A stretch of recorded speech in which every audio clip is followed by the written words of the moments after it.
Alors, on va avec ce tuto essayer de gérer la gestion d'événements. Donc comme je vous l'ai dit lors de la réunion, il va falloir être un peu indulgent avec moi parce que c'est un énorme composant et je suis pas hyper familier avec cette nouvelle version.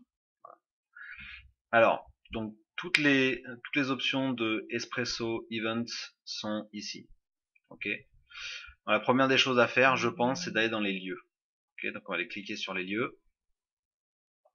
Et là, on va aller créer des lieux pour lesquels vous avez souvent des événements. D'ailleurs, même si c'est un seul événement, vous devez d'abord créer votre lieu ici. Donc, une fois que vous êtes là-dedans, hein, vous créez un nouveau lieu en cliquant ici, ajouter un nouveau lieu. Donc là, j'ai mis deux exemples, hein, c'était Kalanaski Cabine et Q Haute Cuisine. Ici, vous allez taper donc le nom du lieu, éventuellement la description ici. Euh, et ensuite, quand vous avez fini, bon, vous cliquez sur publier. Voilà. Ça va vous créer un nouveau lieu que vous allez pouvoir sélectionner dans les événements que vous allez créer plus tard. Okay. Là, vous avez la localisation physique. Donc ça, normalement, ça devrait aider à afficher peut-être une map. Ok. Donc là, vous pouvez choisir si vous voulez afficher ou pas Google Maps pour ce lieu. Voilà. Ensuite, pour la gestion d'événements à proprement parler, donc on va aller tout simplement dans événements ici. Vous allez avoir des catégories d'événements. Donc si on clique là-dessus, donc moi j'ai créé une catégorie qui s'appelle Calgary Accueil, qui est la catégorie principale. Et dessous, alors même si ça se voit pas bien, en fait la catégorie affaires et la catégorie loisirs sont des sous-catégories de Calgary Accueil. Donc comment on voit ça? Quand on clique sur affaires, on a la catégorie parents ici qui est Calgary Accueil. Voilà. Ça permettra en fait de plus tard éventuellement si vous voulez créer des catégories, enfin si vous voulez afficher uniquement des catégories d'événements liés aux affaires ou aux loisirs, vous aurez la possibilité de le faire.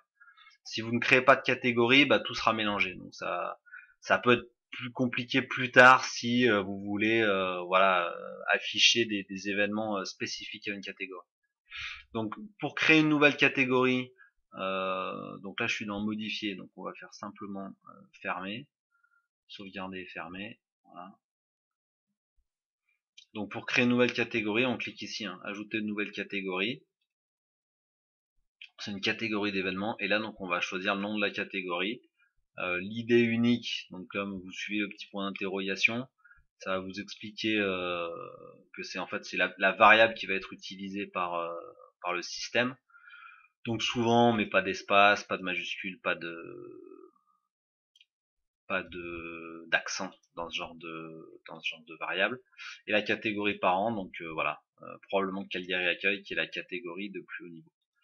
Là, vous pouvez choisir dans votre calendrier d'afficher une catégorie spécifique, une couleur spécifique, d'accord. Donc, par exemple, pour la catégorie loisirs, vous allez pouvoir choisir de mettre du vert. Pour la catégorie affaires, peut-être du rouge. Voilà, c'est comme vous voulez. C'est comme ça. Et du coup, si vous allez avoir une espèce de repère dans le calendrier, hein, donc dans le calendrier qui se trouve ici, qui est donc directement lié à Event Espresso, vous allez avoir ici vos événements qui vont apparaître de la couleur de la catégorie que vous aurez choisie ici. Donc, une fois que vous avez toutes vos catégories qui vont bien, vous allez pouvoir créer un événement à proprement parler.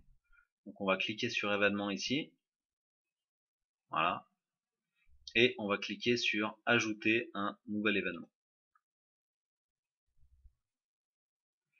Donc c'est là où vous allez pouvoir taper tout ce que vous voulez. Donc là évidemment le titre de l'événement en haut, la description qui se trouve ici, le lieu, vous allez choisir le lieu que vous aurez préalablement enregistré. Donc évidemment là on en a que deux, hein, parce que j'en ai créé deux pour exemple. La date de l'événement, donc date de début, date de fin, limité, ça c'est si on veut si d'ailleurs vous avez l'explication, ce champ vous permet de définir un nombre maximum de billets, voilà. Pour une certaine heure, et ensuite là vous avez les billets disponibles. Voilà. Donc là, vous avez par défaut, vous avez free ticket. Évidemment, vous pouvez mettre donc ticket, je sais pas moi, ticket membre, prix 10 €. Voilà. Quantité 100, donc ça c'est si vous voulez limiter les quantités de billets. Dans votre cas, je suis pas sûr que ça serve à grand chose, mais bon, vous pouvez toujours le mettre. Créer un ticket. Là, on va créer un deuxième ticket. Donc on va mettre ticket non membre, par exemple. Voilà. Prix, bah, ça va être peut-être 15. Quantité 100 également. Voilà. Là, vous pouvez mettre la description du ticket. Donc vous pouvez décrire votre ticket ici. Pareil, quand vous allez cliquer sur pour mettre la description de votre ticket, vous allez cliquer sur les paramètres avancés ici.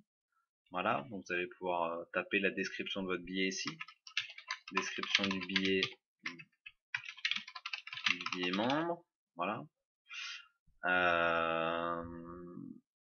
Ici, vous avez la GST qui est appliquée. Si vous ne voulez pas appliquer de GST, vous supprimez simplement le modificateur de prix. Par défaut, la GST s'applique de partout. Si ça vous intéresse pas, il faudra qu'on regarde. Je pense que c'est dans les tarifs qu'on modifie ça.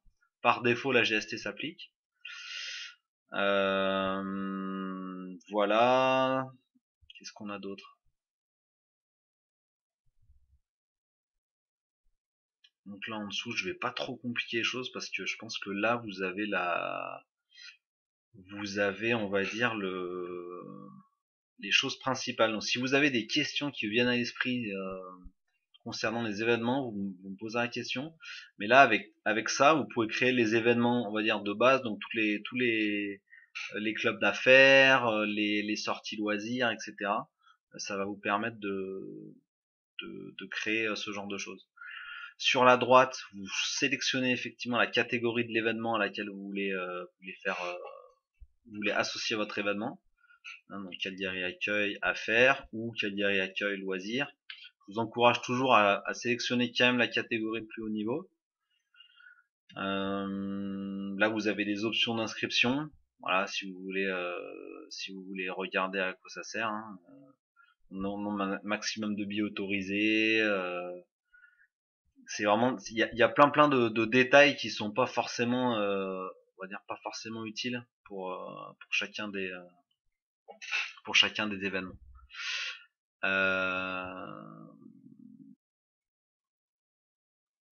Ici vous avez les questions, vous avez des questions pour le participant principal. Donc voilà, vous avez donc les questions. Là, on va demander à la personne ses informations personnelles.